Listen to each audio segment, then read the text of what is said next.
I think Loki will join the Straw Hats, not for any cool reason, not because he's cool, but for a very emotional reason. You see, Luffy is the only one who has ever wanted him. He literally asked him to join his crew so Harden could free him from his shackles. This is the first time anybody has wanted him, and this is the first time that we see that anyone has ever done a selfless act for him specifically. This does great wonders for Luffy's emotional intelligence, but also really does paint a very interesting picture for Loki. Because as we see in chapter 1153, he has had a very, very, very hard life.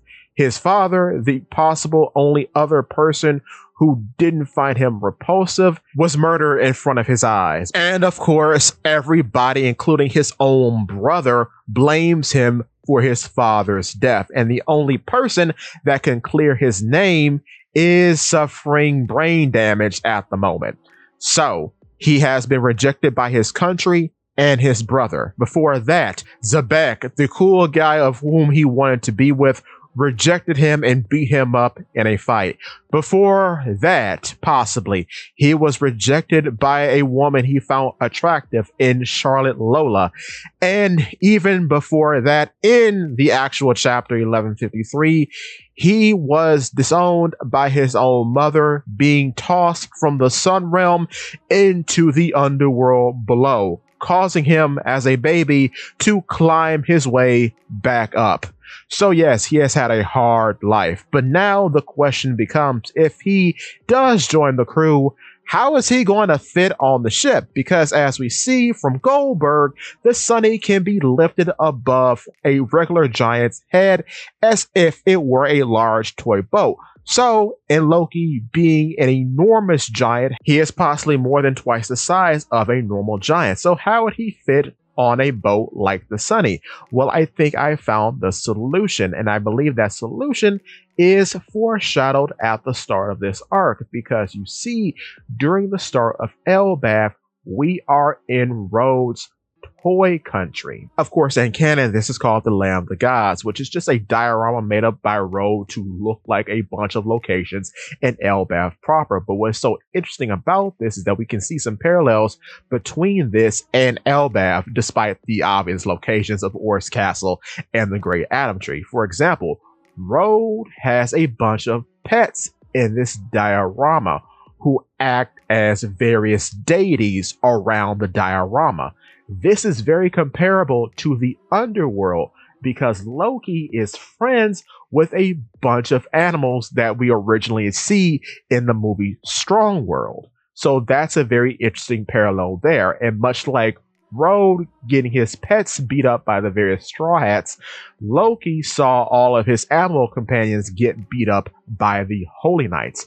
With that being said, too, another very interesting comparison that I think is going to start to shift things is that both Rhodes and Loki call themselves the sun deity. Of course, Rhodes is just cosplaying, but Loki believes that. And I think the reason why he believes that is because he believes that the ability that he has might bear some resemblance to Nika. And we know the giants know what Nika looks like because they have their own depiction of Nika carrying a sword and a shield. Given that the Buccaneers know that Nika is made of rubber, what if the Giants' lore on Nika focuses much more on the size altering abilities that Nika has? Because the funny part about Luffy throughout the story of One Piece is that even though he has made himself large at various points, he has been able to shrink as a side effect, because in the pre-time skip, the side effect of using Gear Third was that Luffy would shrink. So what if this shrinking and growing part is emphasized in the Giants' lore of Nika, which is why Loki thinks he is the sun deity, because he has the ability to shrink, altering his size as he wishes. And I think the reason why we're introduced to the diorama is a play on that theming, because the diorama, while big to everyone in it, is actually very small to Rhodes.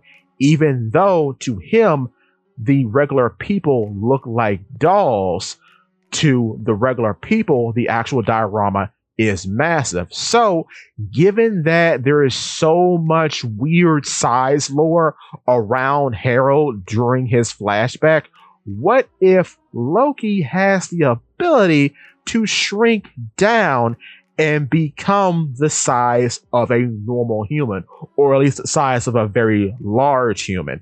This is why I think we were introduced to the diorama at the start of Elbath, to further emphasize this whole lore on the size differences between giants, other giants, and humans. With that being said, as I said in another video, I think Loki will have the canonical ability that is a variation on the non-canon mini fruit, because I think it's very peculiar that throughout One Piece, in the time that the mini fruit has shown up, it's always in possession of a giant with a horn helmet, and they have some sort of relationship to Brogy and Dory. With Blue, from the video game One Piece Round the Land, he was crewmates with Brogy and Dory. But later, in the filler arc that's connected to One Piece Film 12, One Piece Film Z, we have Lily Stomach and her father Pans Fry. Pans Fry was childhood friends with Dory and Brogy, much like how we find out in chapter 1153. Harold, Loki's father, was childhood friends with Dory and Brogy. So it would make sense that all these little snippets that we've been seeing over the years in other media come to a head with Loki having some sort of variation on the mini fruit. This too would be a very interesting parallel, like I said in my video on the topic, with Blackbeard's crew, because Song-Wan Wolf is probably going to be the exact opposite of Loki, because he is a giant, not from Elbath, that uses the Deca no Mi, or the huge fruit, making him larger. So while there's a devil fruit that makes you larger, there has to be one that makes you smaller. So with that being said, give me your thoughts and tell your friends about Polypede. What's it?